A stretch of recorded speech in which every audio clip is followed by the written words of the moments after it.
તો બાળકો આજનો આપણો નવો ચેપ્ટર સ્ટાર્ટ કરીએ છીએ, ચેપ્ટર 5 જેનું નામ છે ચુંબકત્વ અને દ્રવ્ય. ચેપ્ટર 4 શું હતું? ગતિમાન વિદ્યુતભાર અને ચુંબકત્વ. એટલે ગતિમાન વિદ્યુતભાર ચુંબકીય ક્ષેત્ર ઉત્પન્ન કરે છે, સોલેનોઇડ ચુંબકીય ક્ષેત્ર ઉત્પન્ન કરે છે, ટોરોઇડ ઉત્પન્ન કરે છે. આ બધી વાતો આપણે ચેપ્ટર નંબર 4 માં કરી.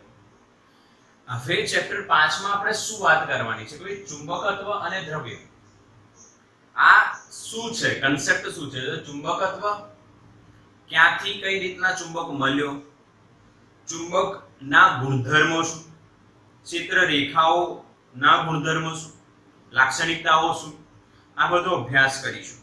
ડાયપોલ મોમેન્ટ છે, ચુંબકને કઈ રીતના તોડવામાં આવે, આ બધી વાતો કરીશું.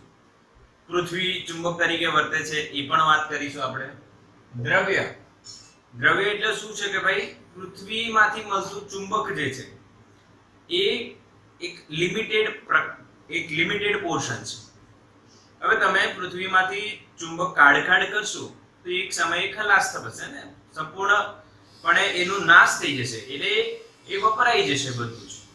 તો પછી આ દુનિયામાં ચુંબક ક્યાંથી આવશે? તો વૈજ્ઞાનિકોએ એક રસ્તો બનાવ્યો કે જુદા જુદા દ્રવ્યોનો ઉપયોગ કરીને ચુંબકનું નિર્માણ કર્યું. તો એ આ પાઠમાં આપણે જોઈશું કે કયા કયા દ્રવ્ય આવે છે. એટલે ટોટલ 3 પાર્ટમાં ચેપ્ટર વહેંચાયેલું છે. પહેલું ચુંબકત્વ, એટલે જે ચુંબક છે એ ક્યાંથી આવ્યું, એનું ચુંબકીય ક્ષેત્ર, એમની લાક્ષણિકતાઓ, એ વાતનો અભ્યાસ કરીશું. એ પછે પછી પૃથ્વીનું ચુંબકીય ક્ષેત્રની વાત થશે, પૃથ્વીના ચુંબકીય ક્ષેત્રની વાત થશે, અને છેલ્લે દ્રવ્યની વાત થશે. એટલે કેટલા પાર્ટ છે બેટા? 3 પાર્ટ. ઓકે, તો ચાલો સ્ટાર્ટ કરીએ આ ચેપ્ટર કઈ રીતના આપણે ભણીશું. ચેપ્ટર 5 કઈ રીતના ભણીશું એની વાત કરીએ. તો સૌથી પહેલા પૃથ્વીની વાત કરીશું, જે આપણને ખબર છે. પૃથ્વી ચુંબક તરીકે વર્તે છે. ઓકે, પૃથ્વી કોના તરીકે વર્તે છે? ચુંબક તરીકે વર્તે છે. આ એક વસ્તુ તમે યાદ રાખો, અને તમને ખબર જ હશે કે પૃથ્વી ચુંબક તરીકે વર્તે છે. ઓકે, હવે પૃથ્વી ચુંબક તરીકે વર્તતી હોય તો આપણે એના વિશે થોડી માહિતી લઈએ. તો પૃથ્વી ચુંબક તરીકે વર્તે છે, ક્લિયર છે? તેનો મતલબ પૃથ્વીની અંદર ચુંબક હશે. તો બેટા પૃથ્વી પર મેગ્નેશિયા નામનો એક ટાપુ છે. શું છે? મેગ્નેશિયા નામનો એક ટાપુ છે. ત્યાં શું થતું હતું? સ્ટોરી છે પૃથ્વી ચુંબક તરીકે વર્તે છે, પરંતુ એ ચુંબક ક્યાંથી આવ્યું? તો મેગ્નેશિયા નામનો એક ટાપુ છે પૃથ્વી પર. ત્યાંના જે ભરવાડો છે બેટા, ભરવાડો, હવે એ ત્યાં જે ટાપુ પર ભરવાડો રહેતા હતા, તો એક ફિક્સ સ્થાન પર જ્યારે એ લોકો જાય, એક પહાડ પર ત્યાં જાય, તો એમની જે ચપ્પલ છે એની અંદર ખીલી હોય. તમને ખબર છે કે જેવી ચપ્પલ તૂટી જાય, એમના રબરના ચપ્પલ હોતા હતા પહેલા, રબરના, તો એ તૂટી જાય તો એને ખીલીથી સાંધી દેવામાં આવે. પછી એમની જે લાકડી હોય ઢોરોને મારવા માટે નહીં, ભાઈ હંકારવા માટે, તો એ લાકડીમાં જો એ લાકડી એકલી રાખે તો લાકડીને ઠપકારે તો લાકડી આગળથી તૂટી જાય. તો એ લોકો ઉપર કેપ રાખે, એ લોખંડની કેપ રાખે. તો એ કેપ રાખીને, લોખંડનો આવરણ ચડાવીને એ લોકો ગાય ભેંસ ચરાવવા જતા હતા. હવે ચરાવવા જતા હતા, ઇટ ઇઝ ઓકે, બટ શું બન્યું ત્યાં એ સમજો કે ત્યાં એમની ચપ્પલ, અમુક એક સ્થાન એવું આવ્યું કે ત્યાં ચપ્પલ અને એ લાકડી છે ને બંને ચોંટી ગયા. ચોંટે, આમ ટચ થાય ને ચોંટી જાય. એટલે એમને શું લાગ્યું કે અહીંયા કંઈક ભૂત પ્રેત છે, એક કોઈક ભૂત અહીંયા છે. કે કેમ કે દિવાલ પર તમારી ચપ્પલ દિવાલ પર લાકડી હોય લોખંડનો પાર્ટ વાળી, એ ચોંટી જાય, અને જમીન પર ચપ્પલો ચોંટતી હોય. તેમને બીક લાગી કે અહીંયા ભૂત છે. હવે આ વાત સમગ્ર વિશ્વમાં ફેલાઈ ગઈ ફટાફટ. ભાઈ ત્યાં આવું થઈ રહ્યું છે, ત્યાં આવું થઈ રહ્યું છે. તો આ ભૂતની વાત આવી એટલે વૈજ્ઞાનિકો ત્યાં ગયા, એમણે તપાસ હાથ ધરી અને તપાસ હાથ ધર્યા પછી એવું ખબર પડી કે ત્યાં એક પ્રકારનું પથ્થર મળે છે, એક પ્રકારનો પથ્થર મળે છે જે પથ્થરનો ગુણધર્મ લોખંડને આકર્ષવાનું છે. જે પથ્થરનો ગુણધર્મ કયો છે? લોખંડને આકર્ષવાનો છે. એટલે લોખંડ એ પથ્થરો પર, એ ટાપુ પર આવું બનતું હતું, ચોંટી જતું હતું લોખંડ. તો વૈજ્ઞાનિકોએ એ પથ્થરનું નામ આપ્યું બેટા ચુંબકીય પથ્થર. શું કીધું એ પથ્થરને? ચુંબકીય પથ્થર. હવે તમને ખબર છે કોઈ બી વસ્તુ હોય એ એનું અણુસૂત્ર હોય કેમિસ્ટ્રીમાં, એ જ રીતના ચુંબકીય ક્ષેત્ર માટે Fe3O4. શું યાદ રાખવાનું? Fe3O4. આ રાસાયણિક જે તમે ઇક્વેશન કહો છો, કેમિકલ ઇક્વેશન જે બી તમે કહી શકો, અને એ Fe3O4 છે. ચુંબકીય પથ્થર એમને કીધું. તો આ ચુંબકીય પથ્થર જોડે આવો ગુણધર્મ છે. ક્લિયર થયું? હવે તમને ઇંગ્લિશમાં ચુંબકનું નામ ખબર છે શું છે? મેગ્નેટ. મેગ્નેટ. આ મેગ્નેટ નામ ક્યાં થયું ખબર પડી એમ? મેગ્નેશિયા નામના ટાપુ પરથી ચુંબકીય પથ્થર મળ્યું જે લોખંડને આકર્ષવાનો ગુણધર્મ ધરાવે છે. એટલે એ જે ચુંબકીય પથ્થર જે છે એને ફાઇનલી આપણે શું કીધું છે? મેગ્નેટ. ક્લિયર? એટલે પૃથ્વીમાંથી ચુંબક કઈ રીતના મળ્યું એ હિસ્ટ્રી તમને મેં સમજાવી. ઓકે? એટલે પૃથ્વી એક ચુંબક છે, એની અંદરથી જ ચુંબક મળેલું છે આપણને. કયા ટાપુ પરથી? મેગ્નેશિયા. ચુંબકીય પથ્થરનું અણુસૂત્ર શું ભાઈ? Fe3O4. ઓકે? આનો સ્ક્રીનશોટ લઈ લો બેટા. ચલો હવે ચુંબકત્વ વિશે અમુક ખ્યાલ જોઈએ. ખ્યાલો છે અથવા ચુંબકના ગુણધર્મ એમને તમે કહી શકો છો. ચુંબકત્વના ખ્યાલો શું છે કે ભાઈ મેં તમને પહેલો જ ખ્યાલ હતો બતાવી દીધું. ભાઈ ચુંબકત્વ માં જે સ્ટાર્ટ કર્યું આપણે આ ચેપ્ટર, ત્યારે મેં તમને પહેલો જ એક લાઈન અહીંયા લખી હતી, પૃથ્વી ચુંબક તરીકે વર્તે છે. એટલે એ જ એનો પહેલો ખ્યાલ થઈ ગયો કે ભાઈ પૃથ્વી ચુંબક તરીકે વર્તે છે. બરાબર? હવે પૃથ્વી ચુંબક તરીકે વર્તે તો તમારા મનમાં એક ક્વેશ્ચન આવે. કયો ક્વેશ્ચન આવે? કે ઉત્તર ધ્રુવ કયો અને દક્ષિણ ધ્રુવ કયો? એક વાત કન્ફર્મ કરીશું આપણે અહીંયા, જેમ કે આપણે ચેપ્ટર સ્ટાર્ટ કરી રહ્યા છે તો ભાઈ પૃથ્વી ચુંબક તરીકે વર્તે છે, પણ ચુંબક કોને કહેવાય? તો કે ચુંબકની જોડે બે ધ્રુવો હોય. કેટલા ધ્રુવો હોય? બે ધ્રુવ. આ ખ્યાલને હું ઓબ્લિકમાં લખી દઉં અહીંયા, ચુંબકના ગુણધર્મો. એ પણ હું તમને આમાં સાથે સાથે સમજાવી દઈશ. તો પહેલી વાત શું છે? પહેલી વાત શું છે? પૃથ્વી ચુંબક તરીકે વર્તે છે. હવે તમને એવું પ્રશ્ન થાય, પૃથ્વી ચુંબક તરીકે વર્તી હોય સાહેબ, તો એનો ધન નહીં, ઉત્તર અને દક્ષિણ ધ્રુવ કયો? તો પૃથ્વી આડી હોય બેટા. અને તમને ખબર છે એની જે ભ્રમણાક્ષ છે એ થોડી આડી છે. કેવી છે? આડી છે. ખબર છે ને બધાને? આમ ભ્રમણ કરે છે. આ જે ભ્રમણાક્ષ છે બેટા, આ ભ્રમણાક્ષ છે એને ભૌગોલિક ભ્રમણાક્ષ કહેવાય. ભ્રમણાક્ષ ભૌગોલિક ભ્રમણાક્ષ કહેવાય. Geographical axis. જીઓગ્રાફિકલ એક્સિસ ભૌગોલિક ભ્રમણાક્ષ. અને પૃથ્વીની અંદર જે ચુંબક છે એ આ ભ્રમણાક્ષથી થોડું આડું છે. આમ જ એવું માનવામાં આવે છે. અહીંયા સાઉથ છે, અહીંયા નોર્થ છે, અને આની જે ચુંબકીય અક્ષ છે યાર, આ ચુંબકીય અક્ષ કહેવાય. ભૂચુંબકીય અક્ષ કહી શકો. ભૂચુંબકીય અક્ષ. ઓકે?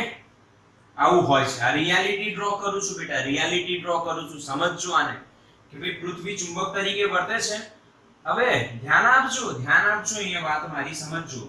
ચુંબકીય ક્ષેત્ર રેખા ચુંબકની અંદર સાઉથ થી નોર્થ જાય, નોર્થ માંથી બહાર નીકળે અને બહાર નીકળીને પાછી સાઉથ માં એન્ટર થાય.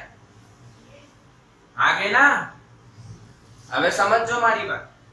તમે અહીંયા કંપાસ રાખો, કંપાસ. તો એના પર આ ચુંબકીય ક્ષેત્ર બળ લગાડે તો ચુંબકીય સોય આ દિશામાં ગોઠવાઈ જાય. આ નોર્થ છે અને આ સાઉથ છે. ડાર્ક કર્યું છે નોર્થ છે અને આ હોકા યંત્ર કહેવાય ને, અથવા તમે આને ચુંબકીય સોય કહી શકો. આમ ગોઠવાઈ ગઈ ભાઈ એ પૃથ્વીના ચુંબકીય ક્ષેત્રને સમાંતર. આવું કેમ થાય? જો આ સાઉથ અને આ નોર્થ, તો આકર્ષણ થશે. હા કે ના? મારી વાત ક્લિયર છે? મેસેજ કરો. આ સાઉથ અને આ નોર્થ આકર્ષણ થશે. હા કે ના? અને આ નોર્થ અને સાઉથ વચ્ચે શું થશે? આકર્ષણ થશે. એટલે આ નીડલ આમ કે ગોઠવાય. તો આપણે જ્યારે નીડલને આમ ગોઠવીએ તો આને ઉત્તર કહીશું. આ કઈ દિશા કહેવાય? આ ભૌગોલિક ઉત્તર. અને આને કહેવાય ચુંબકીય ઉત્તર. ધ્યાન આપજો. બે ઉત્તર હોય, ભૌગોલિક ઉત્તર અને ચુંબકીય ઉત્તર. આપણે આ ભૌગોલિક ઉત્તરની વાત કરી રહ્યા છીએ. સિમિલરલી અહીંયા ભૌગોલિક, આ થશે ભૌગોલિક દક્ષિણ અને આ થશે ચુંબકીય દક્ષિણ, ભૂચુંબકીય દક્ષિણ ધ્રુવ. પાક્કું? સમજાયું? એક પ્રશ્ન થાય, આ ખૂણો કેટલો? 11.5 ડિગ્રી. કેટલો હોય? 11.5 ડિગ્રી. બેટા ક્લિયર થયું કે નહીં એમ કહો પહેલા. પૃથ્વી ચુંબક તરીકે વર્તે છે. એની અંદર એક ચુંબક હશે એવું આપણે માની લઈએ. એ ચુંબકમાં બે ધ્રુવો છે, એક દક્ષિણ ધ્રુવ, બીજો ઉત્તર ધ્રુવ. અને એના વિરુદ્ધમાં અહીંયા દક્ષિણ હોય ત્યાં ઉત્તર બને, જ્યાં ઉત્તર હોય ત્યાં દક્ષિણ બનશે. એમાં પછી બે અક્ષ હોય. એક એની ભૌગોલિક ભ્રમણાક્ષ, જેને અનુલક્ષીને ધરી ભ્રમણ થાય છે, ધરી ભ્રમણ. બીજી અક્ષ હોય ચુંબકીય અક્ષ. એ બંને વચ્ચેનો ખૂણો કેટલો? 11.5 ડિગ્રી. ક્લિયર થયું? હા કે ના બોલો? પહેલી વાત ક્લિયર? અચ્છા, બીજી વાત, બીજો ગુણધર્મ અથવા બીજો ખ્યાલ, સજાતીય ધ્રુવો વચ્ચે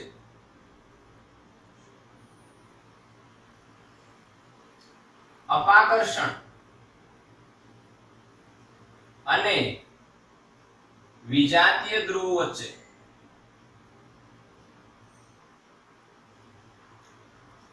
આકર્ષણ થાય છે. આ તો બધાને જ ખબર છે.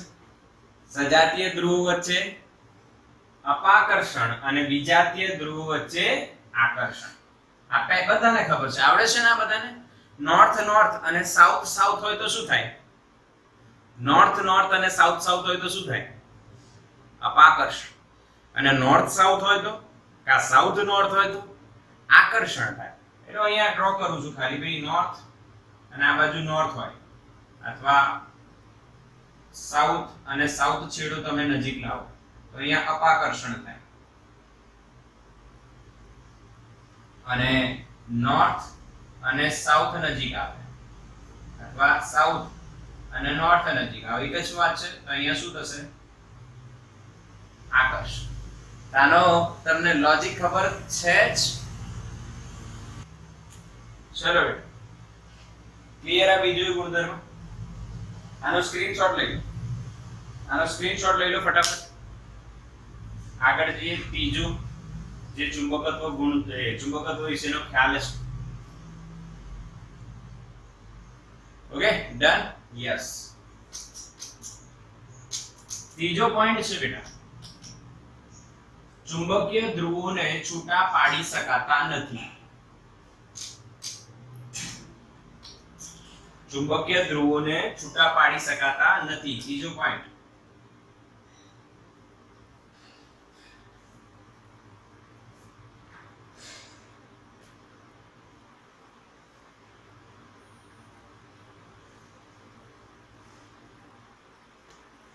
એનો અર્થ શું છે ભાઈ?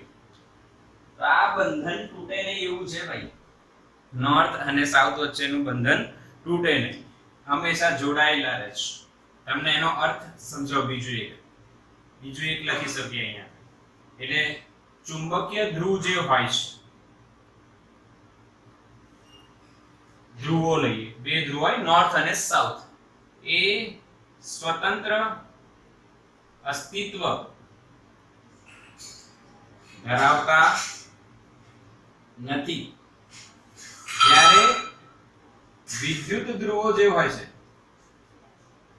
ધ્યાન આપજો, સ્વતંત્ર અસ્તિત્વ ધરાવે છે. આનો અર્થ એવો થયો કે તમારે એકલો ધન વીજભાર જોઈએ તો મળશે, એકલો ઋણ વીજભાર જોઈએ તોય મળશે, પરંતુ ચુંબકમાં એકલું ધન એ ઉત્તર ધ્રુવ જોઈએ, નોર્થ જોઈએ તો ન મળે, દક્ષિણ જોઈએ તો ન મળે. આવું આપણી જોડે બનેલું છે. માની લો કે એક ચુંબક હોય બેટા, ગજિયું ચુંબક, તમે નામ સાંભળ્યું છે.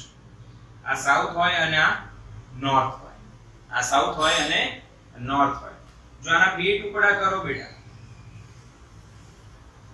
તો તમને ખબર છે આ પણ ચુંબક બને. અહીંયા સાઉથ જ છે તો અહીંયા નોર્થ, અહીંયા સાઉથ અને અહીંયા નોર્થ. સમજાય પડે? હજુ આના ટુકડા કરો તો આ south north, south north, south north, south north. એટલે એક ચુંબકને તમે તોડતા જાઓ, જેટલા તોડશો એટલા જ ચુંબકો બનતા જશે. હા, એમની તીવ્રતા, ડાયપોલ મોમેન્ટ, એમાં ફેરફાર થશે, એ આપણે આગળ જોઈશું. અને કેમ આવું થાય એ પણ હું તમને આગળ બતાવીશ. કેમ આવું થાય એ પણ હું તમને આગળ બતાવીશ. ક્લિયર? એટલે આ પોઈન્ટ બી તમે ડિસ્કસ કરી શકો છો એકબીજા જોડે અને વિચારી શકો છો કે કેમ આવું થતું હશે. પછી તમને કન્સેપ્ટ આગળ બતાવીશ કે કેમ આવું થાય. ઓકે, એની ચિંતા કરતા નહીં. એટલે આ પોઈન્ટ શું કહે છે? તમને એકલો નોર્થ ન મળે, તમને એકલો સાઉથ ન મળે, મળે તો બંને જોડીમાં મળે. હા, બહુ પાકી ભાઈબંધી છે, છૂટા ન પડે. આ લોકો તમે ગમે તેટલો ટ્રાય કરો, છૂટા પડે નહીં. એનું કારણ છે એ પછી બતાવું છું, અત્યારે નહીં બતાવે. ઓકે, બીજી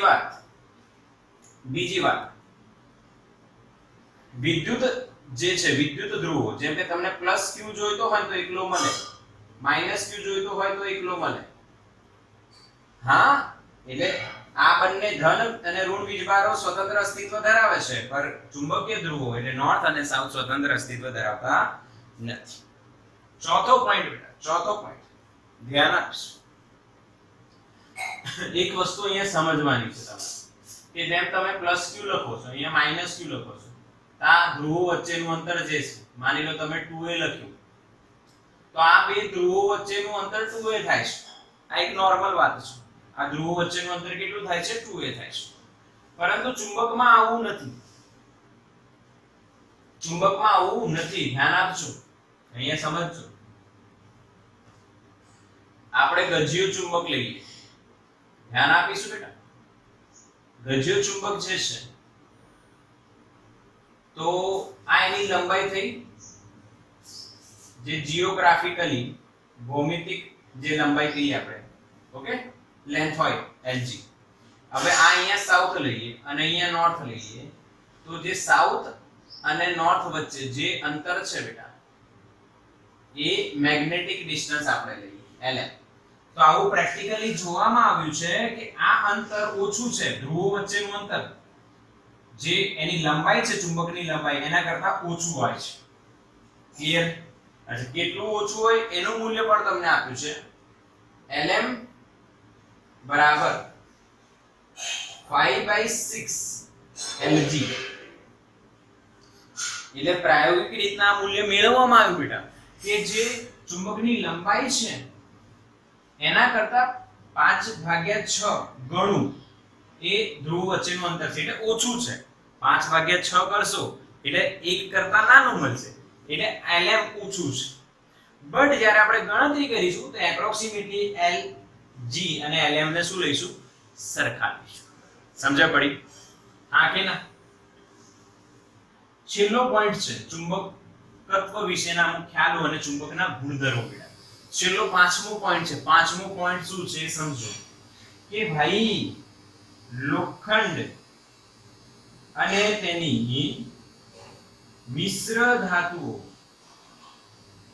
નો ઉપયોગ કરી ચુંબક બનાવી શકાય છે. આ બી આપણે આગળ જોવાના છે, કેમ કે મેં તમને પહેલા જ કીધું ભાઈ પૃથ્વી ચુંબક તરીકે વર્તે છે. એમાંથી ચુંબક તમે કાઢ કરો તો પછી એ ચુંબક ખલાસ થઈ જાય, ખતમ થઈ જાય. તો પછી વધારાનો ચુંબક ક્યાંથી લાવવું? તો સાયન્ટિસ્ટ જે છે આપણા બધા હોશિયાર છે, એમણે બીજી રીતો વિકસાવી લીધી કે લોખંડ અને તેની મિશ્ર ધાતુનો ઉપયોગ કરી ચુંબક બનાવી શકાય છે. એટલે એમણે બનાવવાનો એક રસ્તો બનાવી દીધો.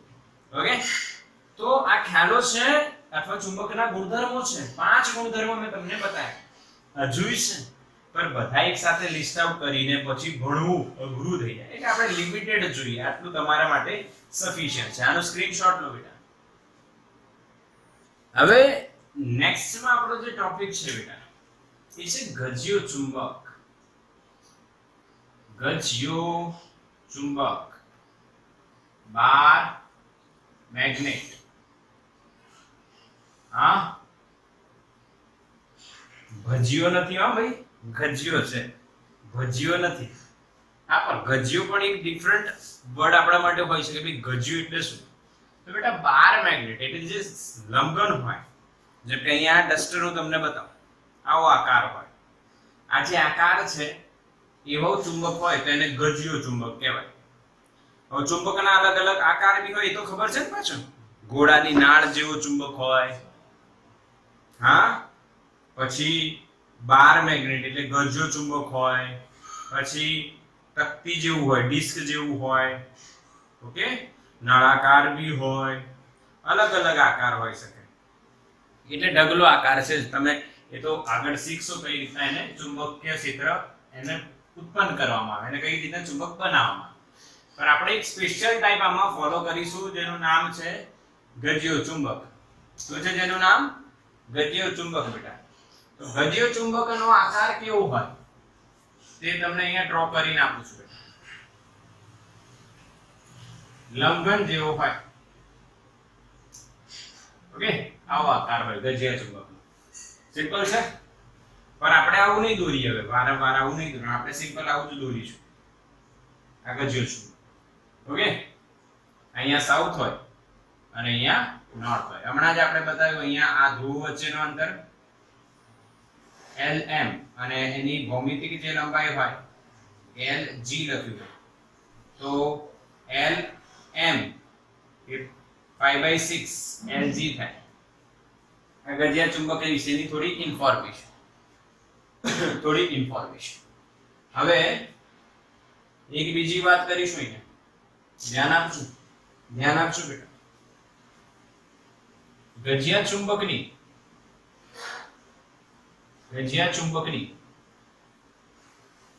ડાયપોલ મોમેન્ટ, ચુંબકીય ડાયપોલ મોમેન્ટ. ચાલો ભાઈ, આ તો ઓળખો છો નામ? ચુંબકીય ડાયપોલ મોમેન્ટની સંજ્ઞા બોલો. ચલો મેસેજ કરો. લાઈવ લેક્ચર ચાલે છે. મને આની સંજ્ઞા કેવી હોય? A B C D E F G H I J K L M N O P Q R S T U V W X Y Z. Yes, M હોય. Yes, right message. M હોય બેટા. સદિશ રાશિ. હવે ગજિયા ચુંબકની dipole moment કેટલી? ધ્યાન આપીશું અહીંયા, સમજજો. એના માટે તમારે આ આકૃતિ હું જે ડ્રો કરું છું હવે ત્યાં યાદ રાખજો. માની લો અહીંયા આની લંબાઈ કેટલી છે? 2L. પેલું વિદ્યુત ડાયપોલ મોમેન્ટ યાદ છે ને? Q * 2A. એવી રીતના અહીંયા આવશે M બરાબર P * 2L. PB લખું અને અહીંયા B લખું. B નો મતલબ શું છે? 12 મેગ્નેટ. ઓકે, અચ્છા PB શું છે ખબર તમને? ધ્રુવનું ધ્રુવમાન. ધ્રુવમાન એટલે આ જે ધ્રુવ છે એની અમુક મૂલ્ય હોય, એની તીવ્રતા હોય, એનું માન, એનું મૂલ્ય એટલે ધ્રુવનું ધ્રુવમાન. જેમ કે એમાં વિદ્યુત ભાર હતું, અહીંયા ધ્રુવનું ધ્રુવમાન આવે, ધ્રુવમાન. અચ્છા, એમ્પિયર ઇન્ટુ મીટર, એનો એકમ કેટલો? Ampere into meter. અને એ અદિશ રાશિ છે, જો અહીંયા. ઓકે, mb ચુંબકીય ડાયપોલ મોમેન્ટ છે બેટા, અને એનું એકમ ampere into meter square. Last લેક્ચરમાં લાસ્ટ ચેપ્ટરમાં નહીં, લાસ્ટ ચેપ્ટરમાં આપણે જોયું છે. ઓકે, હા કે ના? અચ્છા, પછી ધ્યાન આપજો ભાઈ, જગ્યા ચુંબકનું ચુંબકીય ક્ષેત્ર એ બી હશે ને. ડાયપોલ મોમેન્ટ જોઈ તો હવે ચુંબકીય ક્ષેત્રની પણ વાત કરી લે બેટા. ક્લિયર દેખાય છે ને? અચ્છા, ચલો અહીંયા ધ્યાન આપજો. ચુંબકીય ક્ષેત્ર કઈ રીતના હોય એ જોઈએ. આ સાઉથ હોય, આ નોર્થ હોય. અંદર ચુંબકીય ક્ષેત્ર સાઉથ થી નોર્થ જાય, નોર્થ માંથી બહાર નીકળે, સાઉથ માં અંદર આવે. એ જ રીતના તમે જોઈ શકો છો. નોર્થ માંથી બહાર નીકળે, સાઉથ માં એન્ટર થાય. આવી રીતના ઘણી બધી ક્ષેત્ર રેખાઓ તમે દોરી શકો છો બેટા. મેં લિમિટેડ દોરી. અચ્છા બાળકો, તમને ખ્યાલ એવો હોય કે આ ક્યાંથી દોરી હશે, કઈ રીતના ખબર પડી હશે? તો એનો તમને રહસ્ય કહું, બહુ મોટો રહસ્ય છે. તમે એક પુઠ્ઠો લીધો છે 10મા ધોરણમાં, એક પુઠ્ઠો લીધો, એના પર લોખંડનો ભૂક્કો નાખ્યો. શું નાખ્યો? લોખંડનો ભૂક્કો. અને નીચે આ બાર મેગ્નેટ રાખ્યો, આમ ચુંબક રાખ્યો, અને પછી એને ઠપકારો, આમ ધીરેથી ટેપ કરો. તે બધા ચુંબકના જે નાના લોખંડના જે નાના ટુકડાઓ છે એક યોગ્ય આકારમાં ગોઠવાઈ જાય. હા કે ના? હા કે ના? જો એની આકૃતિઓ અહીંયા દોરું, આ તમે રાખ્યું છે, તો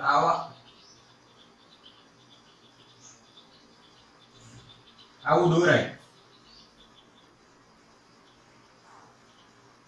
આ આકારમાં બધા જે ટુકડા છે એ ગોઠવાઈ જાય, આવો આકાર બને. હા કે ના? બોલો, યાદ છે? ન યાદ હોય તો ઘરે ફ્રી બેઠા હોય ત્યારે આ પ્રયોગ કરી શકાય. અચ્છા, લોખંડના ભૂક્કા ક્યાંથી લાવવાના? તો જ્યાં માટી હોય, રેતી હોય, ત્યાં ચુંબકને ફેરવો એટલે એને જોડે ભૂક્કા આકર્ષણ થઈ જશે. ઓકે, એનું ક્લિયર છે? હા કે ના? આ તમને મેં ગઢિયા ચુંબક વિશેની માહિતી આપી. બોલો, આવડી કે નહીં? આ એક સૂત્ર યાદ રાખજો. ચલો સ્ક્રીનશોટ લઈ લો બેટા. ઓકે, ચુંબકીય ક્ષેત્ર રેખાની ડાયરેક્શન કઈ બાજુ હોય? સાઉથ થી નોર્થ અંદર, બહાર નોર્થ થી સાઉથ. અહીંયા ધ્યાન આપજો. અંદર સાઉથ થી નોર્થ અને બહાર નોર્થ થી સાઉથ. આ ક્લિયર કરજો ડાયરેક્શન. આમાં મેં ડાયરેક્શન નહીં બતાવી. હા, આમાં મેં ડાયરેક્શન નહીં બતાવી. આમાં ડાયરેક્શન મેં બતાવી કેમ નથી? કેમ કે આ ભૂક્કાઓ છે, એમાં કોઈ ડાયરેક્શન ન હોય. આવી ભાત દેખાય, આવો આકાર દેખાય. પણ તમને એવું થાય કે ડાયરેક્શન કઈ રીતના નક્કી કરી હશે કે આ જ રીતના જઈ રહી છે? તો એનો એક લોજિક એવો છે ભાઈ, ચુંબકીય સોય તમે લો અને અલગ અલગ જગ્યાએ મૂકો તો તમને દેખાશે કે ચુંબકીય સોય કઈ દિશામાં વળે છે, અને જે દિશામાં વળતી જાય એ બાજુ લીટી તમે લાઈન કરતા જાઓ તો આવો જ આકાર મળશે. ફરી કહું છું, તમે ઘરે બેઠા હોય અને જો લેબમાં જશો ત્યારે આવું કરજો. ચુંબકીય સોય હશે તમારી જોડે અને ચુંબક હશે. એ ચુંબકીય સોયને ચુંબકની આજુબાજુ તમે મૂકતા જાઓ તો એક આવો આકાર જ ફોલો કરશે. ત્યાંથી આ દિશા આવી. અંદર ક્યાં હોય? સાઉથ થી નોર્થ, અને બહાર ક્યાં હોય? નોર્થ થી સાઉથ. અચ્છા, અમુક બાળકોના મનમાં એવો પ્રશ્ન પણ થાય, સર આ દિશાનું અને આ ધ્રુવનું રહસ્ય શું છે? આ ક્યાંથી આવ્યું? જેમ તમે વિદ્યુત ભાર વિશે બતાવ્યું હતું. હા, જેમ તમે વિદ્યુત ભાર વિશે બતાવ્યું હતું કે વિદ્યુત ભાર એક એવો આંતરિક ગુણધર્મ છે જેના વડે વિદ્યુત બળ લાગે. એ જ રીતના સાઉથ અને નોર્થ કઈ રીતના બન્યા એવા પ્રશ્નો મને આવી રહ્યા છે, સામેથી મેસેજ આવી રહ્યા છે અલગ અલગ કે સર આ કઈ રીતના. બેટા એ અત્યારે નહીં બતાવો. એનું રીઝન છે કે ચુંબકત્વ અને દ્રવ્ય નામનો એક આપણો આગળ ટોપિક આવશે. ચુંબકત્વ નામનું કંઈક એવું છે. તો એ ચુંબકત્વ અને દ્રવ્યમાં દ્રવ્યો વિના ચુંબકત્વ એવું કંઈક આવશે. એ ટોપિકમાં હું તમને ડિટેલમાં બતાવીશ. ડિટેલમાં બતાવીશ. સો ડોન્ટ વરી અબાઉટ ઇટ કે આ કઈ રીતે ના આવ્યું. હા, ચોપડીમાં તો આવું બધું ગજિયા ચુંબકમાં આવું બધું અત્યારે આપ્યું બી નથી, મેં તમને એક્સ્ટ્રા આપ્યું છે. અને હજુ હું બતાવીશ તો હજુ એક્સ્ટ્રા થઈ જશે. પર એ એક્સ્ટ્રા પાર્ટ આપણે આગળ માટે રાખીએ. ઓકે, તો આનું તમારે સ્ક્રીનશોટ તો લઈ લીધું છે? હા કે ના?